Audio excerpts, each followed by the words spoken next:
Hi everyone, my name is Young. I'm the lead programmer in Hospital Games.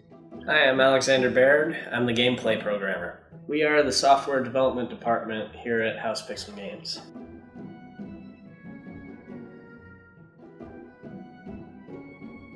So I'd like to talk about the state machine in our game, Mowin Throwin. So state machine is a concept, and we use that a lot in the game.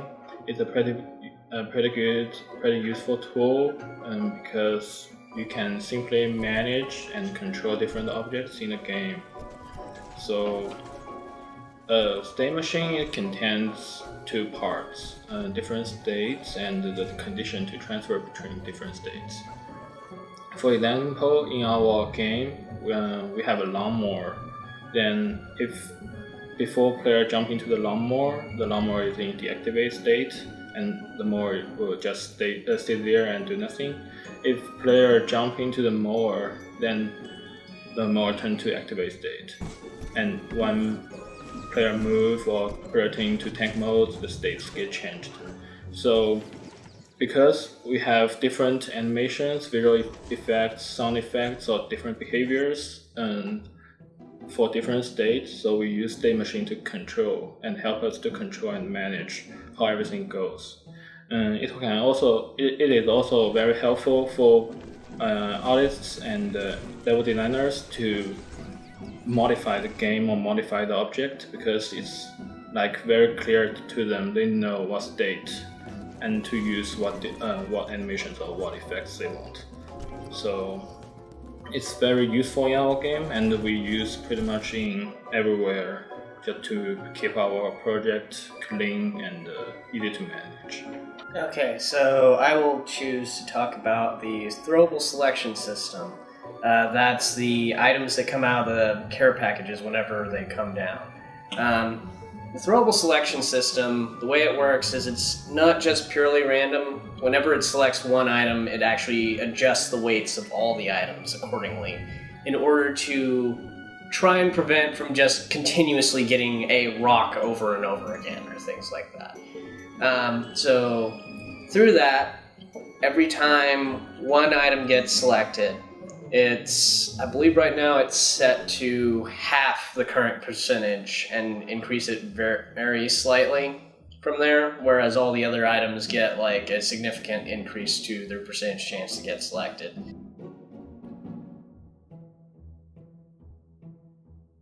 Tank mode, definitely, because we keep constantly trying to giving both players fun, and currently we, based on the dropping system, we decided to make one gnome keeping on throwing stuff and another one to use the mower.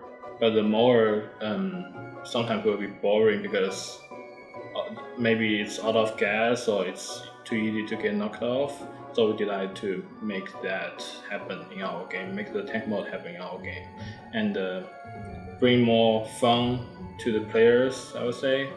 And working on that, feeling how fun it brings to the player is very good thing.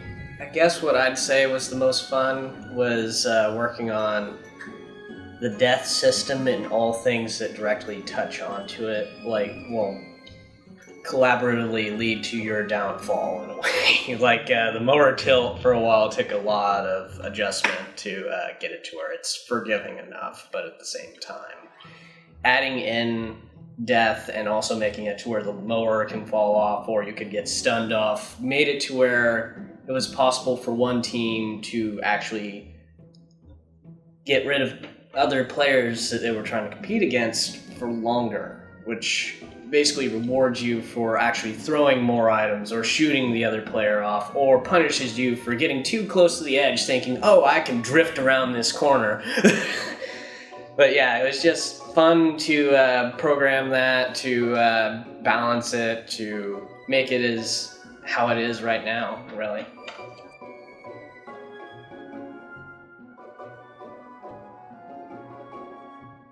Bug that really frigging annoys me right now On the Woodland Retreat level, if you hit the gnome that's on the mower on the opposite team when you're on the lower level and that mower's on the top, at just the right angle, the game will crash. And it's so hard to repro because it's a very specific angle and it has to be the rock and it has to be that particular setup. I forget if it was an interaction with the mower or with the gnome, but you could actually manage to get one team, if you were to ram the gnome up against a wall with the mower and then kind of wiggle in front of it, eventually you would have been able to get it across to the other side and make a 1 versus 3. It's fixed now, but it's still hilarious that was in there. So we used to have a couple of collision-related bugs on throwables. So sometimes the throwable will constantly stun gnome, and the gnome cannot recover back from the stunning.